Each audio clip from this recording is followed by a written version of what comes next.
skills and teknik. Jadi apa yang akan saya share sekarang ini masih belum benar-benar yang deep. Jadi kalaupun dikatakan sebagai surface, yes it is. Tapi satu hal yang perlu dipahami teman-teman di sini, negotiation is about skills. Jadi kalau yang saya berikan ini sekarang hanya sebatas knowledge. So how do you turn your knowledge into your skills adalah dengan kalian lebih banyak praktisnya. Oke. Jadi saya hanya akan menyampaikan beberapa practical tips sama basic principle negosiasi yang penting dan hopefully itu bisa membantu teman-teman untuk bisa membuka wawasan yang baru terkait dengan apa itu negosiasi dan apa yang seharusnya dilakukan pada saat negosiasi dan apa yang perlu dihindari pada saat negosiasi. Untuk sesinya akan saya bagi jadi 3 besar. Yang pertama terkait dengan background-nya, why negotiating skills is very important. And the second one is about the basic principle of negotiating.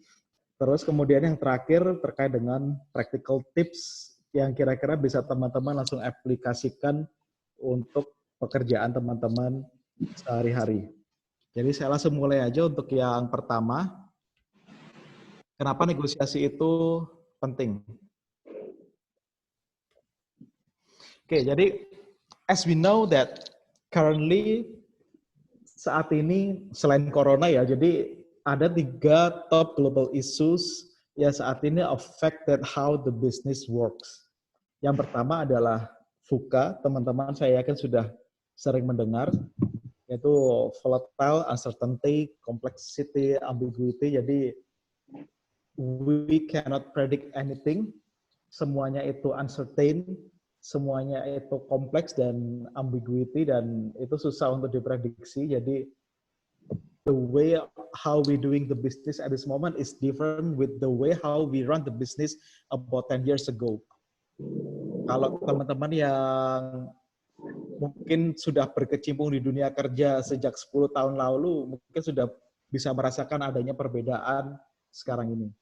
Dan kemudian yang kedua, juga sekarang banyak yang namanya disruptive innovation.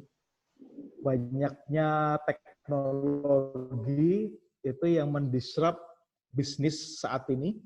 Dan yang ketiga itu terkait dengan diversity and equal right. Itu juga termasuk salah satu concern juga bisnis secara global. Dan ini di luar kita ngomong tentang Brexit, kemudian kita ngomong tentang perang dagang antara Cina dengan Amerika, kemudian ada yang terkait dengan virus corona. Jadi itu di luar itu, jadi bungkusannya yang trade war dan lain-lain itu adalah sesuatu yang ada di dalam VUCA ini, di dalam disruptive innovation sama diversity and equal right. Nah, supaya kita bisa successfully overcome the global issues, menurut Futures of Jobs Report dari World Economic Forum, ada top 10 skills that are very important we as the workforce to have. Yang pertama itu complex problem solving, 2 critical thinking, creativity, people management, coordinating with others, emotional intelligence, judgment and decision making, service orientation, and the number 9 is negotiation. Dan di tahun 2015 pun juga negotiation masih dianggap sebagai salah satu skills, top 10 skills untuk kita bisa sukses dalam suatu pekerjaan atau kita dalam suatu bisnis ataupun dalam kita berkehidupan. Kenapa negosiasi penting? Karena negosiasi is not about commercial negotiation, tapi how we dealing with others, how we solve the problems. Jadi itu. Jadi negosiasi itu adalah salah satu cara untuk kita bisa solve the problem. That's why negotiation akan menjadi salah satu skills yang penting untuk kita miliki saat ini. Baik itu kita sebagai orang HR, apakah kita sebagai orang sales, orang procurement, apapun pekerjaannya kita pasti butuh yang namanya negosiasi. Even ketika kita hidup berumah tangga pun kita juga perlu namanya negosiasi. Antara kita dengan istri atau antara istri dengan suami, itu pasti ada a lot of negotiation di dalam situ. Selain negotiation ada juga compromise, of course. Oke. Nah, tapi di sisi lain, negosiasi itu is not a stand-alone as skills. To be a great negotiator, it required other key attributes. Supaya kita bisa menjadi seorang negosiator yang bagus, kita punya skills negotiation yang baik, kita harus punya yang namanya emotional intelligence. Kita harus punya yang namanya critical thinking. Kita punya yang namanya creativity. Kita punya yang namanya decision making dan cognitive flexibility. Kenapa emotional intelligence itu penting dalam negosiasi? Kenapa? Karena sebagai seorang negosiator, ketika kita berada di dalam suatu negosiasi, negosiasi is never easy. Kalau teman-teman yang pernah bernegosiasi pasti pernah merasakan pressure pada saat negosiasi. Dan once we let our emotion control our negotiation, hasilnya nggak akan bisa bagus. That's why kita perlu yang namanya emotional intelligence supaya kita bisa take calm ketika under pressure dan take our emotion off negotiation table. Kemudian yang kedua terkait dengan cognitive flexibility. Kenapa kita perlu itu? Karena negosiasi itu kita punya tujuan. Dan untuk kita bisa mencapai tujuan itu, seringnya nggak hanya dengan satu cara aja. That's why dalam kita melakukan negosiasi, kita perlu find and to figure out different ways supaya kita bisa reach our objective. Dan di situ juga diperlukan adanya pendekatan yang berbeda ketika kita menemukan tipikal orang yang berbeda juga. That's why kita perlu yang namanya cognitive flexibility juga pada saat negosiasi. Critical thinking, of course. Kenapa? Karena pada saat kita di negotiation table, kita harus selalu try to seek the answer. Kenapa kok mereka propose seperti ini? Why they always keep repeating on this? Why they always asking for this? What is important for them for having this one? Jadi kita sebagai seorang negosiator, kita harus punya kemampuan untuk berpikir kritis and try to understand why, try to seek answer together the solution. Dan creativity itu penting karena kita diharuskan untuk mempunyai kemampuan yang thinking out of the box, terutama terkait dengan item-item apa saja yang akan kita trade-kan, yang akan kita trade off-kan pada saat proses negosiasi. Dan decision making, of course. Jadi pada saat negosiasi kita juga harus tahu when is the best time for us either to close the deal or not. Apakah saat ini kita deadlock-kan aja atau kita mau keep going?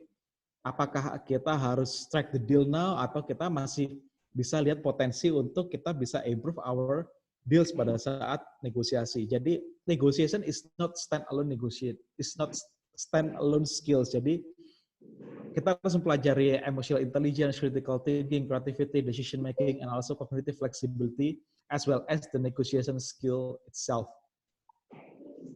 Itu. Tapi meskipun seperti itu, ada beberapa fakta yang sebenarnya cukup surprising. Ini dari and Business Research di tahun 2014. Ini based on study di UK.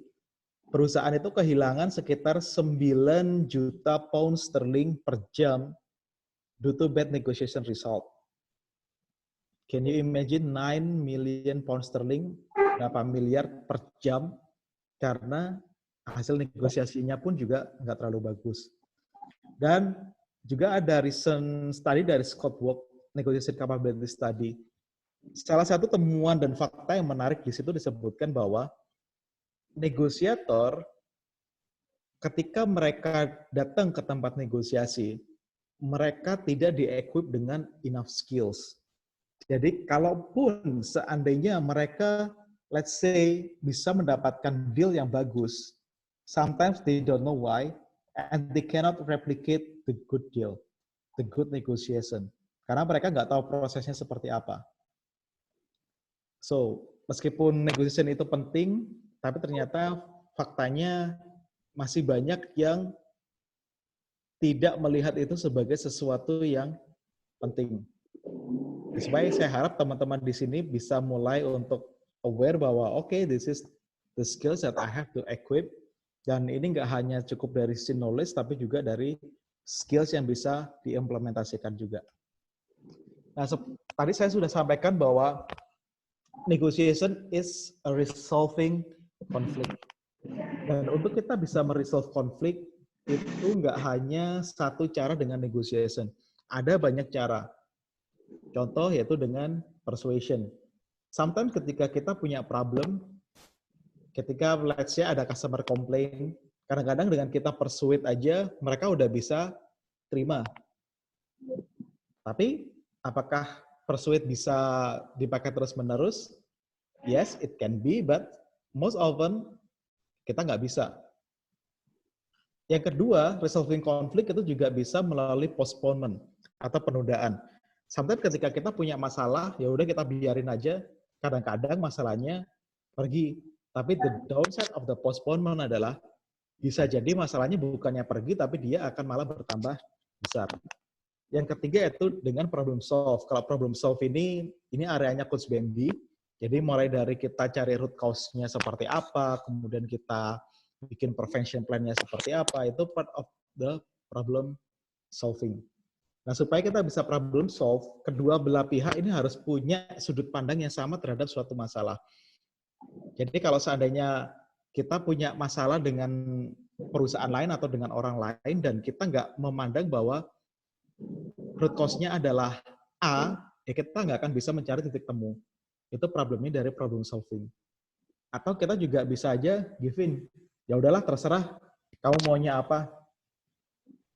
Itu juga bisa menyelesaikan masalah. Tapi the problem with the give in adalah ya kita nggak punya posisi yang kuat di situ. Jadi kita atau juga yang berikutnya yaitu impose your solution. Ini kebalikannya dari give in. Kalau impose your solution itu kita memaksakan kehendaknya kita. Kemudian ada berikutnya yaitu Hegel. Perbedaan utama antara Hegel dengan negotiation adalah Hegel itu hanya melibatkan satu variabel saja. Jadi let's say kita pergi ke pasar, kita pengen beli baju. Pak, saya mau beli baju, saya suka dengan baju model ini. Si penjual harga 300, tapi kita enggak Pak, 100 saja. Kemudian si penjual nggak bisa Pak, 250 ya. Kemudian kita naikkan harga, akhirnya we meet in the middle di angka 200. That's before Hegel. What is the big difference antara Hegel dengan negotiation adalah negotiation itu melibatkan lebih dari satu variabel. Jadi kalau kita mau membuat proses let's say yang seperti saya katakan tadi, ketika kita membeli baju, itu tadinya Hegel supaya jadi negotiation, kita bisa libatkan volume di situ. Misalkan yang tadinya beli satu, oh ya udah deh Pak, saya beli dua tapi harganya 100-an ya per biji. Nah, jadi kita sudah memakai dua variabel untuk kita sebagai trade off, jadi sebagai alat tukarnya kita. Atau juga yang terakhir adalah arbitrate. Arbitrate ini ketika dua orang yang atau dua pihak yang berselisih tidak mencapai titik temu, kemudian mereka membawa masalah ini ke satu institusi atau satu orang yang dianggap expert untuk menyelesaikan masalah mereka. Nah, the problem dengan arbitrate ini adalah kita nggak punya kontrol untuk decision-nya nanti bakal seperti apa. Apakah itu akan menguntungkan kita, ataukah itu justru akan merugikan kita. So, negotiation is about choice. Jadi kalau memang teman-teman memilih untuk negotiate, then you have to do it properly. Tapi kalau selama itu bisa di-persuade, bisa di-problem solve, kalau saran saya, lakukan itu dulu sebelum kalian melakukan negosiasi. Tapi kalau persuasion nggak bisa, postponement justru masalahnya lebih gede, problem solving udah nggak bisa, give in pun juga bukan suatu opsi, memaksakan kehendak itu juga nggak baik juga buat kita. Akhirnya kalau the only option is only to negotiate, then you have to negotiate properly, use your skills, use your knowledge that you have to negotiate properly and to get a good result.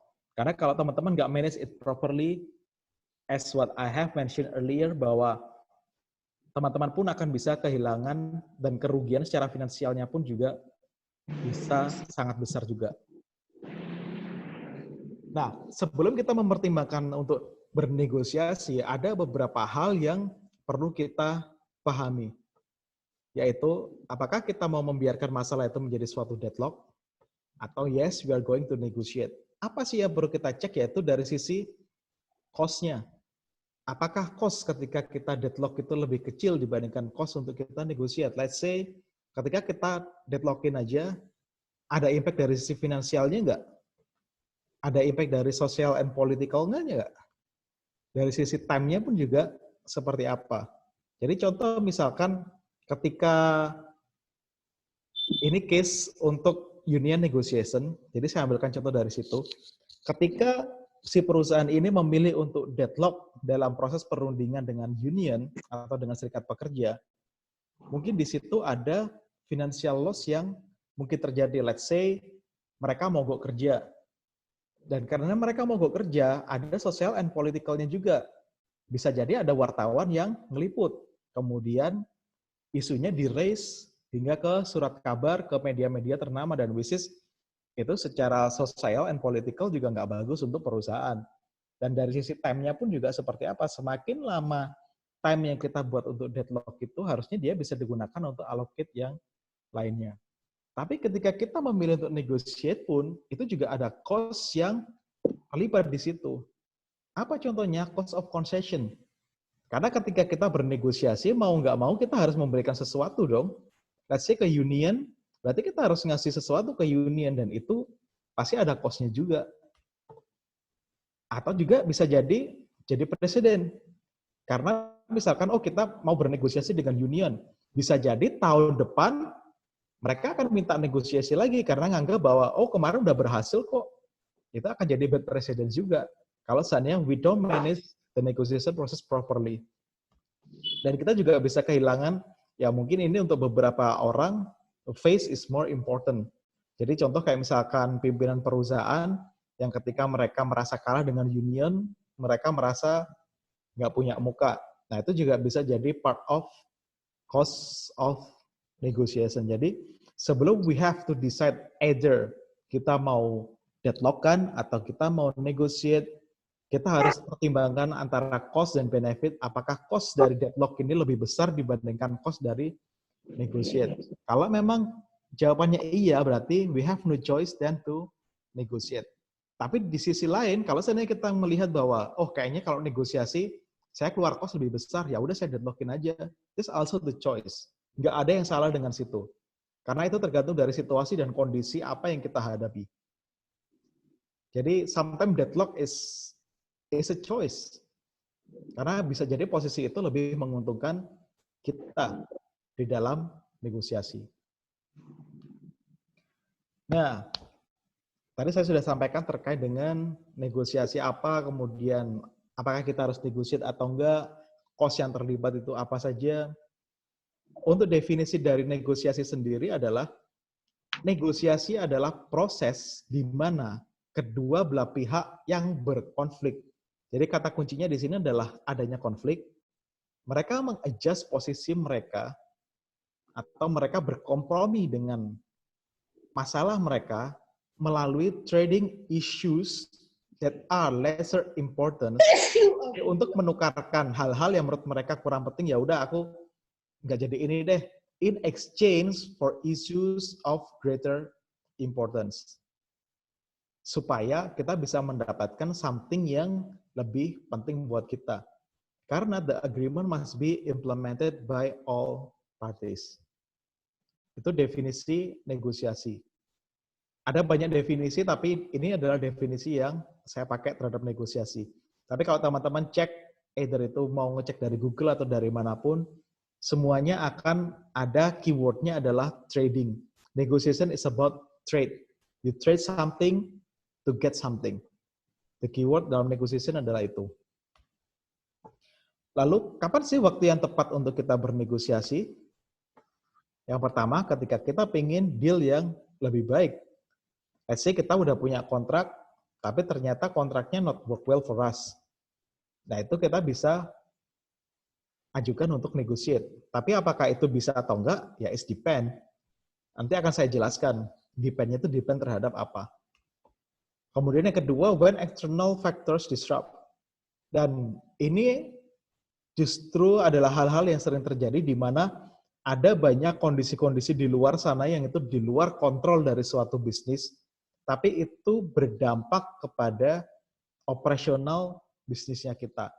Let's say kayak adanya perang dagang antara China dengan Amerika, itu something that we cannot avoid. It happens. Dan itu impact juga ke bisnis. Atau misalkan adanya spreading dari coronavirus. Itu juga di luar kontrol dari suatu perusahaan. Tapi mau nggak mau, itu ada dampaknya juga.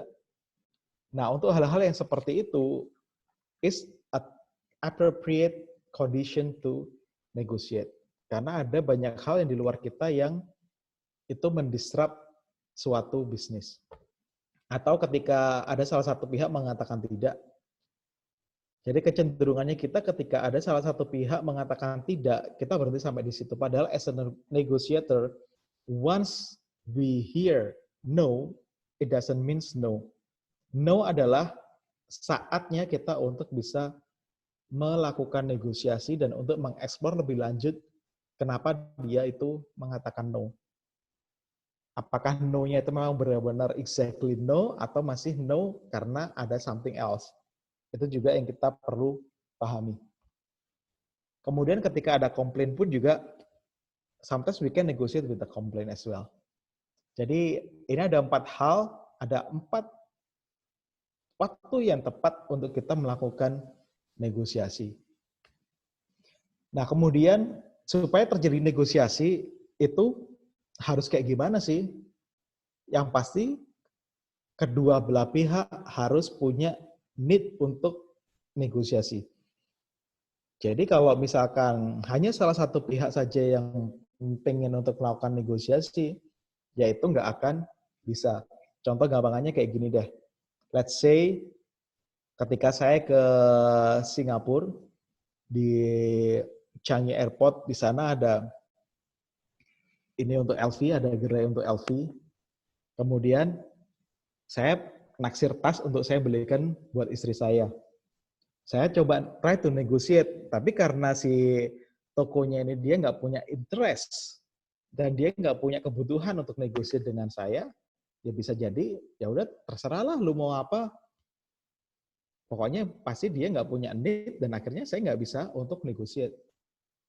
Jadi kita harus create need dulu supaya kita bisa untuk negotiate. Nah, untuk create need itu apa caranya? Nanti akan saya sampaikan di belakang. Kemudian, both parties juga have an interest in negotiating. Jadi mereka itu tertarik untuk negotiating rather than just winning. Jadi kadang-kadang kita menghadapi pada saat negosiasi, pokoknya aku mau kayak gini. Nah, kalau udah ada kata-kata kayak gitu, berarti orang tersebut sudah nggak ada interest in negotiating. Nah, supaya dia punya interest, nanti akan saya bahas di belakang caranya seperti apa. Kemudian juga, both parties have the capability to offer a compromise. Some room to move. Maksudnya seperti apa?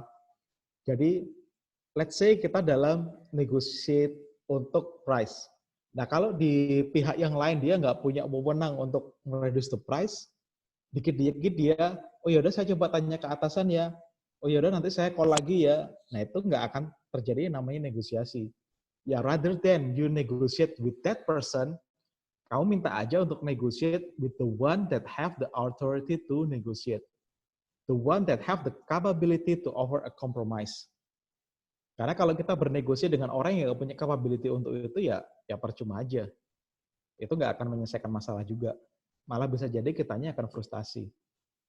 Dan have the authority to agree a deal.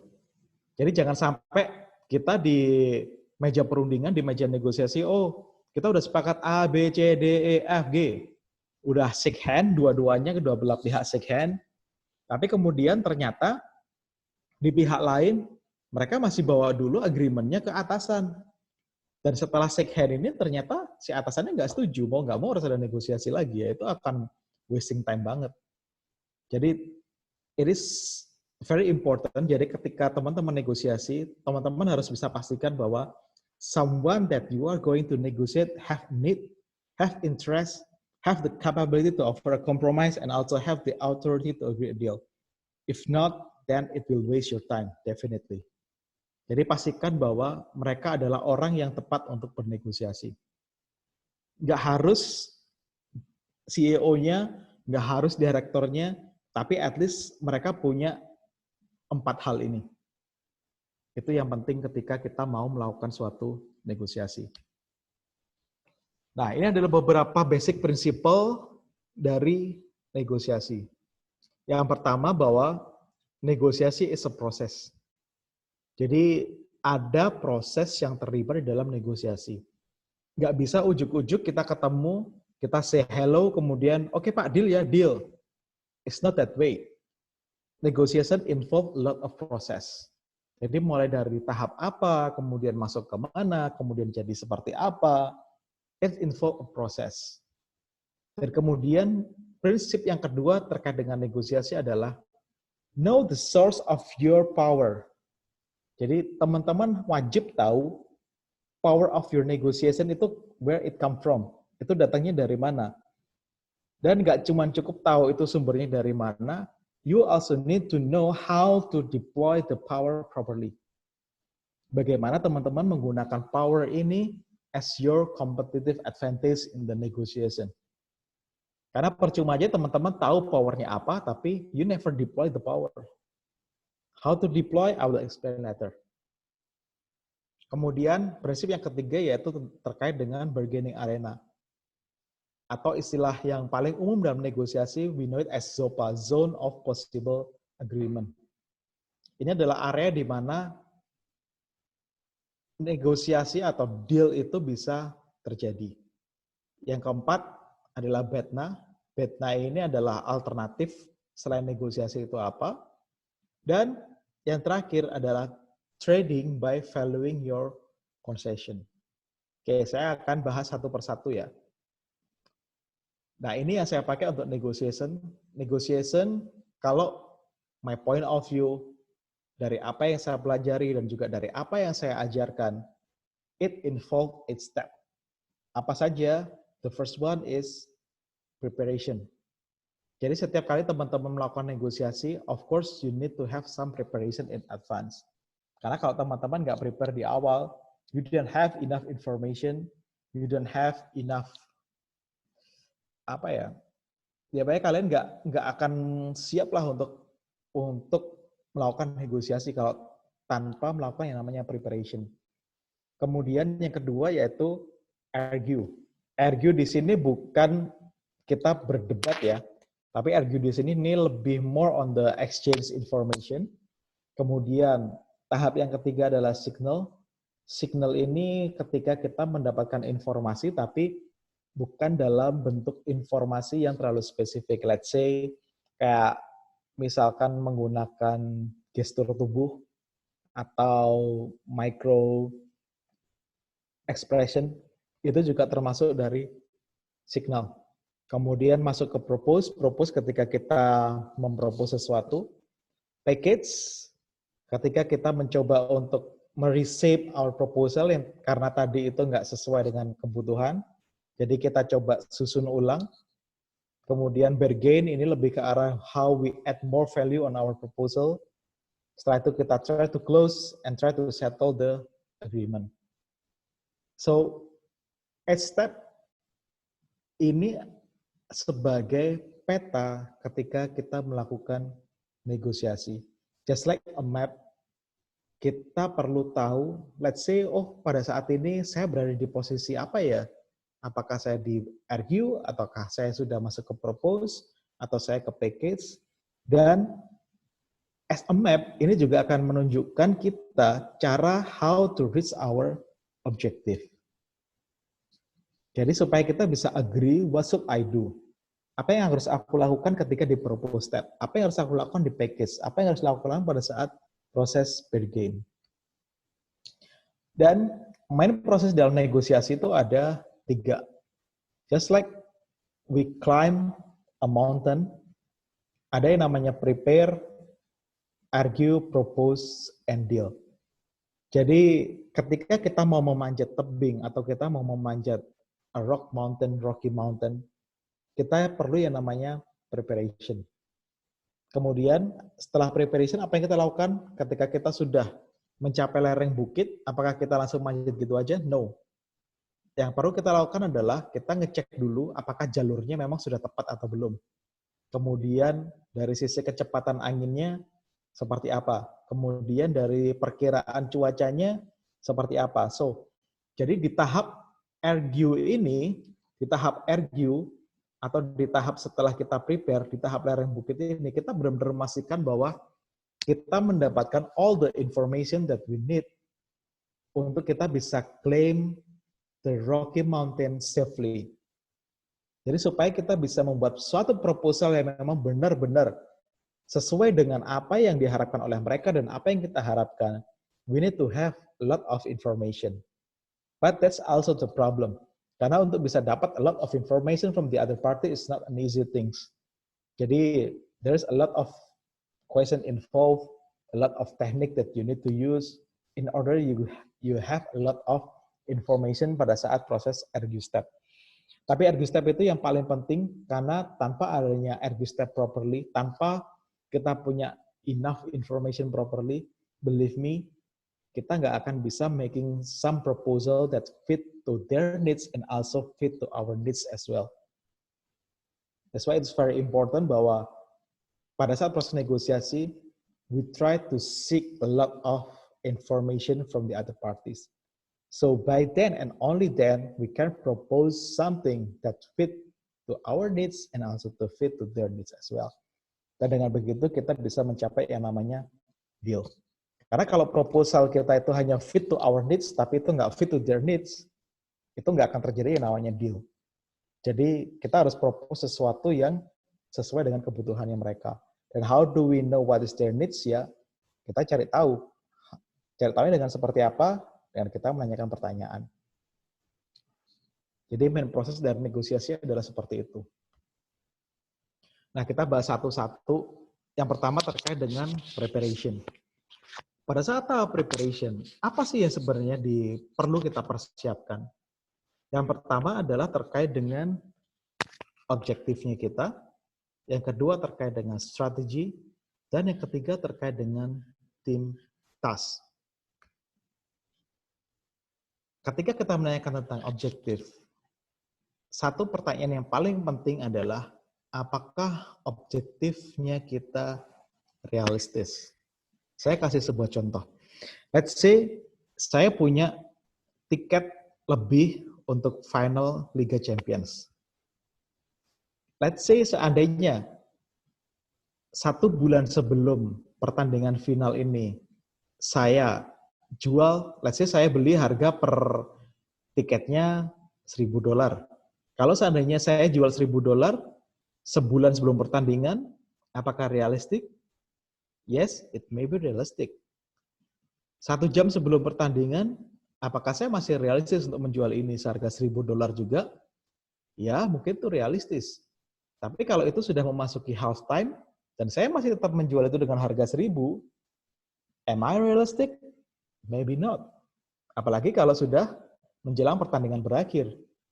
So, sometimes when we try to figure out if our objective is realistic or not, itu tergantung dengan yang namanya time. It depends on time.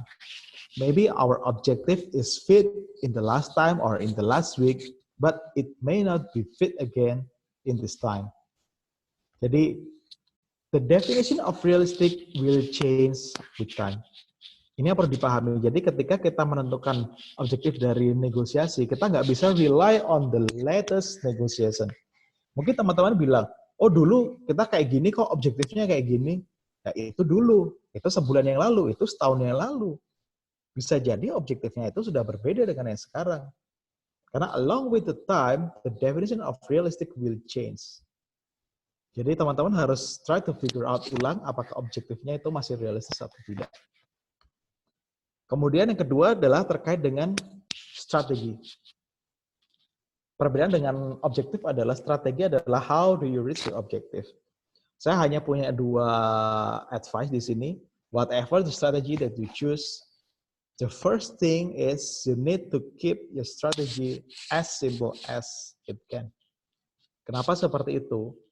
Karena kalau strategi kita itu ribet, strategi kita itu bulat, dan let's say we negotiate dengan kolega kita, bisa jadi kolega kita itu nggak paham dengan apa yang kita mau, dengan apa yang akan kita lakukan. Dan itu bisa distract our strategy. Dan yang kedua, kita harus keep our strategy flexible. Maksudnya apa? Sometimes ketika kita dinegosiasi, ketika kita di tahap preparation, kita menganggap bahwa okay, let's we do this, and this. If they do this, then we will do that. If they do that, then we will do this. Menurut kita itu adalah strategi yang paling bagus. Dan ketika kita berada di ruang negosiasi, kita coba implementasikan strategi itu. Tapi ketika itu gagal, we try to keep stick on the strategy. Jadi kita lupa bahwa sebenarnya ada objektif yang bisa kita kejar dengan menggunakan strategi yang berbeda. Tapi karena kita menganggap bahwa strategi itu adalah salah satu yang terbaik, the best that we can ever have, kita nggak membuatnya sebagai suatu hal yang fleksibel. Padahal seharusnya strategi itu adalah untuk mencapai suatu objektif. So if your strategy doesn't work, then you have changed your strategy. Don't change your objective. Poinnya di situ. Jadi kita harus keep our strategy to be as flexible as it can. As long as our objective itu bisa tercapai. Nah, ketika kita ngomong tim task yang saya maksudkan di sini ini bukan berarti bahwa dalam setiap negosiasi kalau tasnya ada 3, it means that setiap kali negosiasi saya harus dengan 3 orang. No, bukan itu yang saya maksud.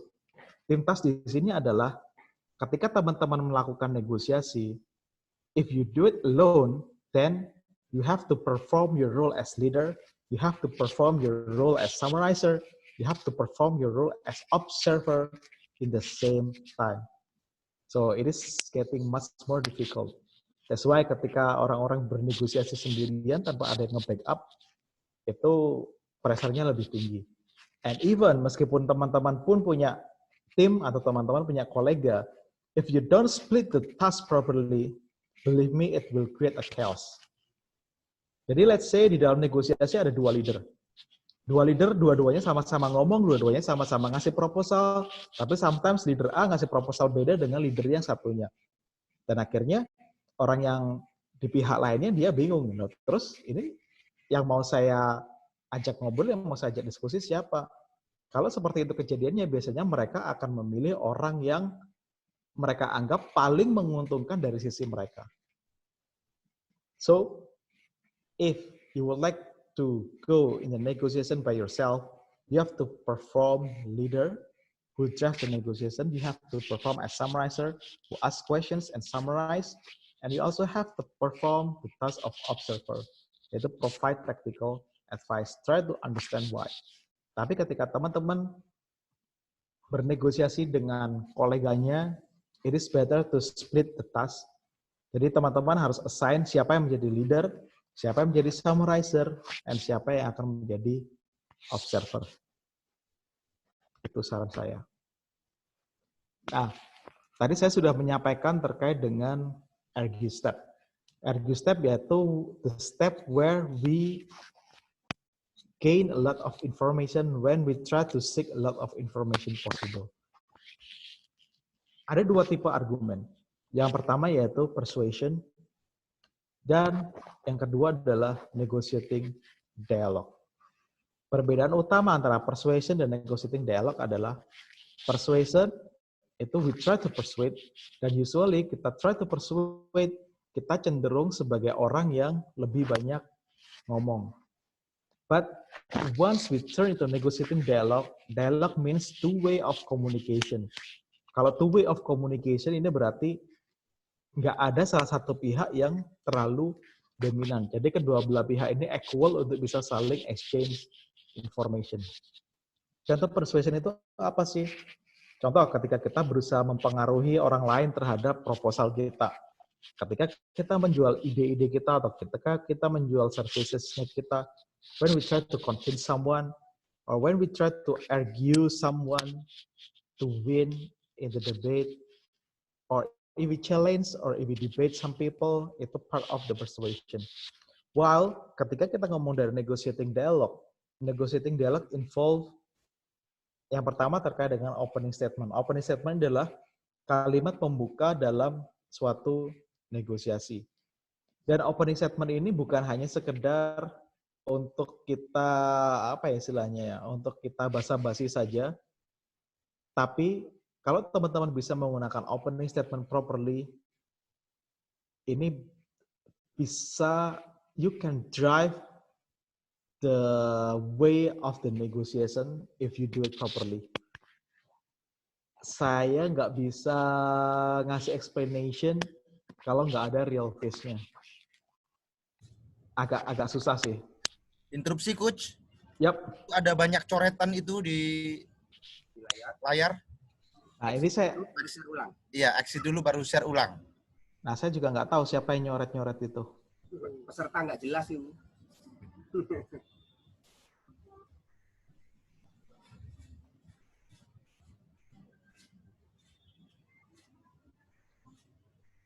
Nah. Thank you. You are welcome. Oke, saya lanjutkan di sini ya. Jadi ketika kita di negotiating dialogue, kita itu justru lebih banyak bertanya supaya kita bisa dapat hal terkait dengan apa sih yang jadi kebutuhannya mereka, apa yang menjadi constraint-nya mereka, apa yang menjadi motivasinya mereka, apa yang menjadi prioritasnya mereka. Kita juga cek dari sisi power balance-nya. Who gain the more power? Apakah dia yang punya more power atau kita? Kemudian apa? Bagaimana dan kenapa seperti itu? Kemudian juga exchange information. Jadi kita menggunakan pertanyaan untuk exchange information. Dan kita juga melakukan yang namanya structuring expectation. Yang dimaksud dengan structuring expectation ini adalah kita menyampaikan suatu informasi yang memang benar-benar penting dan itu bisa membentuk persepsi mereka terhadap sesuatu. Let's say, misalkan si customer mereka minta, Pak, saya minta dong diskon 25%. Kecenderungannya kita adalah, kita akan ngelesnya, aduh Pak, nggak bisa Pak, kalau 25%, nanti bos saya kayak gini. Nah, kita menyampaikan itu, it's not structuring the expectation. Contoh structuring the expectation adalah, Pak, saya margin aja cuma 15%, Bapak minta diskon 25%, nah masa saya mau tekor 10%? Nah, informasi seperti itu adalah structuring expectation, tapi nggak harus vulgar itu ya, tapi itu adalah salah satu contoh ekstrim untuk kita structuring expectation.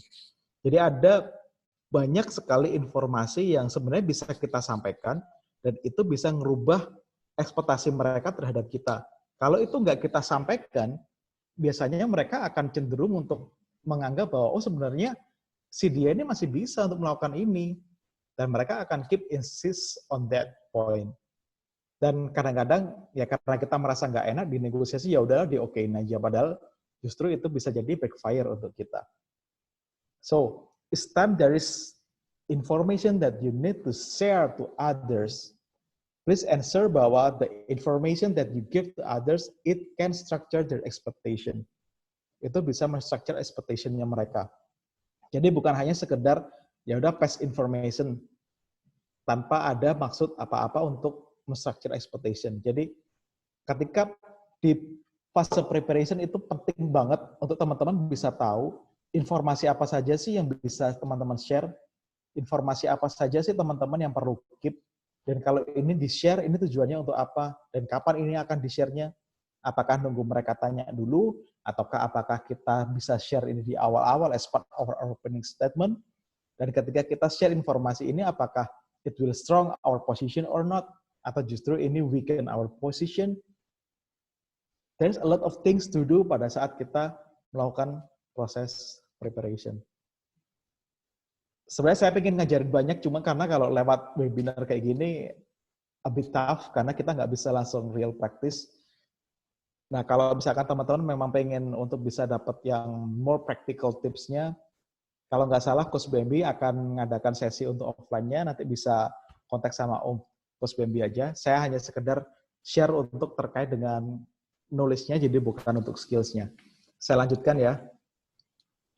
Nah, kemudian untuk usual amount of time spend-nya, kecenderungannya kita adalah karena kita pengen bahwa kita menang, kita cenderung untuk melakukan persuasi a lot. Sehingga kita melupakan bahwa argue step itu adalah untuk exchange information. So, apakah persuasion itu nggak dibutuhkan? Yes, itu dibutuhkan. Tapi yang paling penting adalah you know when to stop to persuade. Itu adalah hal yang paling penting. Karena ideal allocation of time pada saat negosiasi adalah you spend more on the negotiating dialogue instead of the persuasion. Karena saya sudah jelaskan tadi kenapa. Karena we need a lot of information to make a good shape of proposal that fit to their needs and also to fit our needs. That's why we need negotiating dialogue. Nah, dialog yang konstruktif itu seperti apa sih? Dialog yang konstruktif adalah dialog yang moving forward. Contohnya moving forward itu seperti apa? Jadi once kita bisa dapatkan apa yang jadi needs-nya mereka, kemudian kita masuk ke tahap berikutnya, yaitu kita pahami prioritasnya mereka apa. Kita tahu prioritasnya mereka, kita cek lagi apa yang jadi concern-nya mereka, and so on, and so on. Jadi constructive dialogue and good negotiating dialogue adalah yang bisa moving forward, yang kita bisa have more and more information. Jadi hindari yang namanya circular argument. Kalau di bahasanya kita, circular argument itu adalah debat kusir. Kalau kita udah masuk ke fase debat kusir, kita nggak akan dapat informasi apapun. Dan biasanya debat kusir ini terjadi ketika someone attacking dan someone berusaha untuk defend. Ketika someone interrupt or someone don't listen. When you try to argue or persuade too much, itu juga bisa lead to circular argument. Atau ketika teman-teman point score, atau ngeblame, atau nyalahin, atau teman-teman sarcasm, itu juga bisa menyebabkan terjadinya circular argument. Jadi, tolong berhati-hati pada saat fase argue step, teman-teman harus bisa memastikan bahwa it has to be moving forward. You have to get a lot of information. Jadi hindari stuck di yang namanya circular argument. Kemudian untuk tahap propose, ketika kita propose sesuatu, we have to open realistically. We have to propose something that are realistic. Yang dimaksud dengan realistic adalah itu harus kredibel dan address the issues. Kredibel maksudnya apa? Kredibel itu maksudnya bisa dibuktikan dengan angka. Jadi jangan sampai ketika kita propose something, kemudian kita ditanya untuk, can you explain the basis of your proposal? Kita jawabannya, ya pengen aja kayak gitu. Atau bos saya ngomong kayak gini. Ya itu bukan proposal yang kredibel. Proposal yang kredibel adalah yang bisa dijustify dengan facts. Harus bisa dibuktikan dengan fakta. Dan it address the issues, not only your issues, but also their issues. Dan sebisa mungkin, try to open the proposal at the other party's limit position. Jadi di batas mereka mau terima. Nah, akan saya jelaskan lebih lanjut terkait dengan limit position nanti. Atau dengan menggunakan intent list-nya kita. Atau dengan apa yang kita harapkan. Kalau seandainya kita memang benar-benar nggak tahu batasnya mereka masih mau terima itu berapa. Nah, jadi saya kasih contoh terkait dengan yang tadi, dengan limit tadi. Let's say Coach Bambi mau jual mobilnya Nissan Serena. Saya nggak tahu tahun berapa, jadi saya just assume bahwa itu tahun 2017. Coach Bambi mau ngejual itu harganya 300 juta. Kemudian saya bilang ke Coach Bambi bahwa, aduh Coach, jangan 300 juta, saya cuma punya 200 juta. Jadi idealnya Coach Bambi adalah 300 dan ideal saya adalah 200. Tapi of course Coach Bambi punya area of flexibility. Let's say dia masih mau terima sampai harganya 240 juta. Nah, sedangkan saya pun juga masih willing to increase my offer up to 275. Jadi antara 240 limitnya Coach Bambi, jadi kalau di bawah ini Coach Bambi udah nggak mau terima, dan limit paling atasnya saya 270 juta tadi itu adalah limit saya. Jadi di sini ada overlap antara 270 juta dengan 240 jutanya Coach Bambi. Kalau dalam kondisi seperti itu, kita baru bisa mengatakan bahwa ada possibility untuk terjadi deal. Jadi ada area of overlap. Dan ini yang dinamakan sebagai bargaining arena atau ZOPA, Zone of Possible Agreement. Jadi ZOPA atau bargaining arena itu bukan ditentukan dari our ideal point atau their ideal point, tapi itu ditentukan oleh my limit and their limit. That's why it is very important. Jadi ketika teman-teman ke negotiation table, you have to know what is your limit. Can you imagine kalau seandainya teman-teman nggak set limitnya ini bisa akan berakhir ke mana? Ini bisa akan berakhir ke sini, ke idealnya Coach Bambi. That's why it is very important bahwa your limit itu di set. Dan yang lebih penting lagi, limit is really a limit. Jadi jangan sampai ketika teman-teman di negotiation table bilang, oh limit saya udah nggak bisa gerak nih 270. Tapi ternyata teman-teman bisa naikin lagi ke 280. Jangan seperti itu juga, karena itu nanti juga akan membuat posisi teman-teman sulit juga di negotiation table. So that's why it is very understand your limit and also their limit. Karena di situ teman-teman baru bisa ngecek apakah itu bisa terjadi deal atau tidak. Dan di area sini juga yang namanya power balance is equalized. Jadi powernya siapa yang punya power lebih banyak. Kalau seandainya saya yang punya power lebih banyak, saya bisa ngedrag deals-nya ini ke arah limitnya Coach Bambi. Tapi kalau seandainya Coach Bambi yang punya power lebih besar, dia bisa akan narik posisi deal-nya itu mendekati ke limit saya. Jadi the more power that we have, itu bisa menguntungkan posisi kita. Dan ini juga yang paling penting, apakah kita ready to walk away? Sometimes ketika kita dinegosiasi, kita takut untuk walk away. Padahal walk away itu nggak selama itu buruk. Walk away is much better sometimes than a bad deal. Jadi lebih baik kita nggak usah ada deal daripada kita strike a bad deal. Sometimes ada kondisi seperti itu. Jadi nggak harus ketika kita negotiate itu harus ada deal. Nggak harus seperti itu.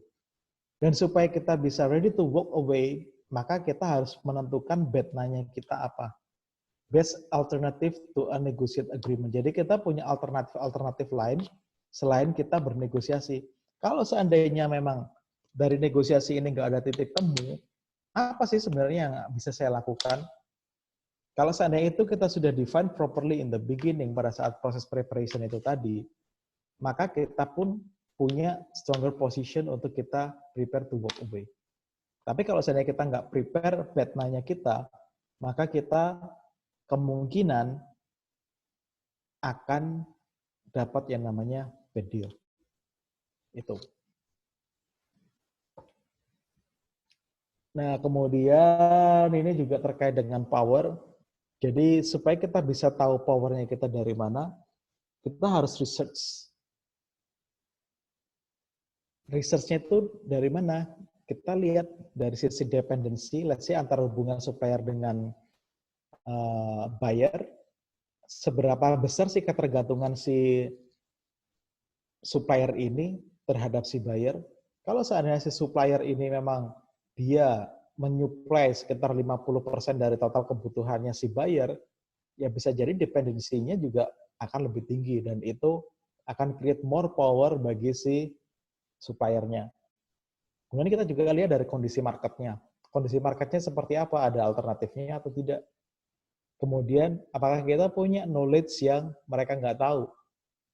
Kemudian dari sisi time, apakah mereka yang terpressure untuk segera dapat deal, atau justru kita yang lebih butuh untuk bisa cepat deal. Kemudian dari relationship-nya juga, apakah kita punya good relationship with them or not. Semuanya itu akan sangat mempengaruhi terhadap power balance-nya kita. Jadi kita harus benar-benar cek, benar-benar figure out kira-kira source of power-nya kita apa saja. Dan biasanya power itu berasal dari yang namanya information. So that's why it is very important ketika teman-teman memberikan informasi, teman-teman harus pertimbangkan what information will I give, when will I give, what information will I withhold, dan pastikan juga setiap kali teman-teman menginformasikan sesuatu, itu harus structure their expectation. Nah, untuk kita bisa mendeploy power properly, power itu hanya akan bermanfaat kalau kita deploy. Kalau apa ya bahasa Indonesia deploy ya? Ya kalau kita keluarkan lah kasarannya kayak gitu. Nah, kita keluarkannya dalam bentuk apa? Dalam bentuk insentif atau dalam bentuk sanction. Insentif, let's say kita menambah diskon, itu insentif. Tapi kalau sanction, kita ngenain penalti. Itu sanction. Let's say dalam kontrak ada beberapa clause yang menyatakan bahwa kita bisa melakukan atau kita bisa ngasih penalti ke pihak lain kalau mereka melakukan A, B, C. Nah, itu bisa juga part of our power juga. So, you have to deploy properly, either it is in the form of incentive or it is in the form of sanction. Dan teman-teman pun juga harus pikirkan how the way you inform it or how the way you say it. Karena itu juga does matter a lot. Jadi ketika saya ngajar negosiasi, sometimes ketika kita menawarkan insentif atau kita menawarkan sanction, tapi karena we are not very firm dalam kita menyampaikannya, sometimes our incentive and our sanction will be ignored. Dan it's quite common. Jadi pastikan ketika kita mau memberikan suatu insentif atau memberikan sanction, kita harus dalam menyampaikan itu harus benar-benar firm, benar-benar tegas, dan to the point. Jadi let's say, oke Pak, kalau seandainya Bapak setuju untuk beli ini 100 pieces lagi, kita bisa berikan tambahan diskon 10%. Jadi kita harus benar-benar firm terhadap apa yang kita sampaikan dan apa yang kita minta dari mereka. Nah, di sini kita bisa dapat yang namanya power. Dan the one who have more power, seperti yang saya sampaikan tadi, dia yang akan dapat deal yang hasilnya lebih baik. Dan prinsip dari negosiasi adalah give less to get more. The more you give, the more you get. Jadi negotiation is not only about to get. Negotiation is about give to get. Itu yang perlu dipahami. Jadi jangan sampai ketika kita di negosiasi kita hanya meminta kita offer something. Tapi juga yang perlu dipahami adalah apa yang kita berikan ke mereka supposed to be lesser than what we can get from them. Itu yang paling penting. Caranya gimana?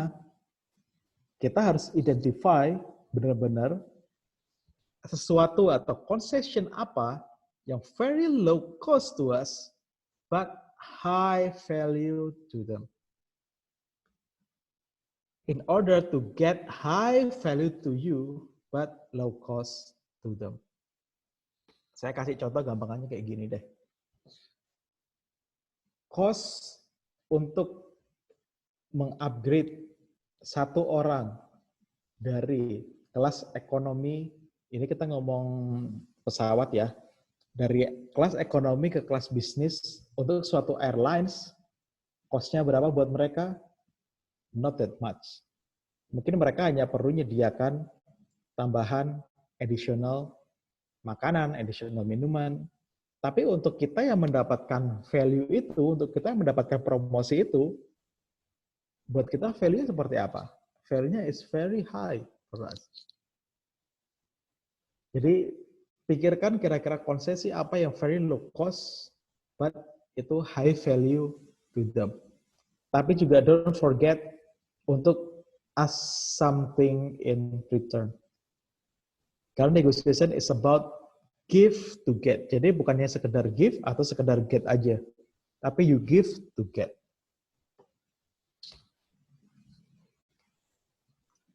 Ini udah 9:30 lebih. Mau dilanjutkan atau langsung ke tanya jawab aja, Coach?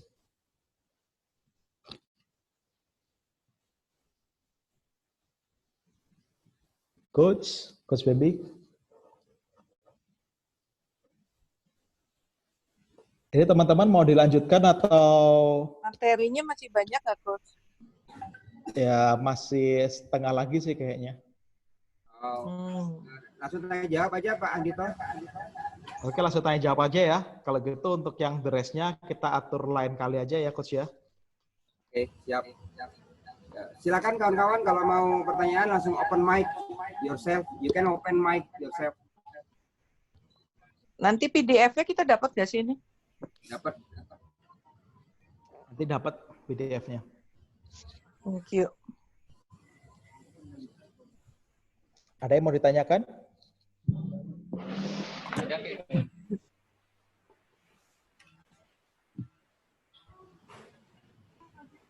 Halo, malam Coach. Malam. Coach, bisa dijelaskan lagi nggak mengenai Batna tadi? Kayaknya masih belum jelas. Thank you, Coach. Oke, Batna itu sebenarnya adalah alternatif apa kalau seandainya kita nggak bisa dapat deal di suatu negosiasi. Batna ini adalah alternatif yang bisa kita pilih supaya ketika kita memilih untuk walk away, kita punya dasar posisi yang kuat. Kenapa ini penting? Karena kecenderungannya ketika kita di negosiasi, kita takut untuk walk away dari negotiation karena kita nggak punya yang namanya Batna. Kita nggak punya alternatif apa yang bisa kita lakukan kalau seandainya ini nggak terjadi agreement. Nah, itu akhirnya buat kita takut, kita nggak walk away, dan ketika mereka minta apapun, ya akhirnya kita keseret dengan keinginan mereka yang it will result to the bad deals. Padahal ketika kita pilih untuk walk away, itu hasilnya bisa jadi akan lebih bagus buat kita. Tapi karena kita takut, karena kita nggak punya alternatifnya, ya kita tetap ada di ruang negosiasi, tapi kita nggak punya room of movement, ya kita terbawa oleh permainannya dari pihak lain. Itu. Jadi Batna itu bisa dibilang there is no negotiation ya, Coach ya? Kalau seandainya tidak terjadi deal, alternatifnya apa? Alternatif apa yang bisa kita pilih? Oke. Thank you, Coach. Sama-sama. Halo, Coach Andito. Yes, Pak Fuad. Ya, Coach, ini sedikit aja saya juga mau minta tambahan klarifikasi. Itu di slide yang tadi resolving konflik awal-awal tadi, Yep. itu ada Hegel sama arbitrate. Yes. Ya, Hegel itu bisa disamakan dengan bundling, mungkin ya, Coach. Apa sama apa enggak ya? Bundling yang banyak. dimaksud itu seperti apa ya, Pak Fuad? Ya, seperti misalnya kita beli banyak, kita jadi satukan dengan yang lain. Kalau kita negotiation mau beli sesuatu atau itu di Hegel atau di bundling dengan yang lain supaya dapat lebih murah, begitu kan tadi penjelasannya seperti itu. Oh, beda. Jadi kalau di bundling itu berarti ada beberapa variabel yang disatukan gitu kan? Iya. Supaya kita bisa menurunkan harga. Kalau itu udah melibatkan lebih dari satu variabel.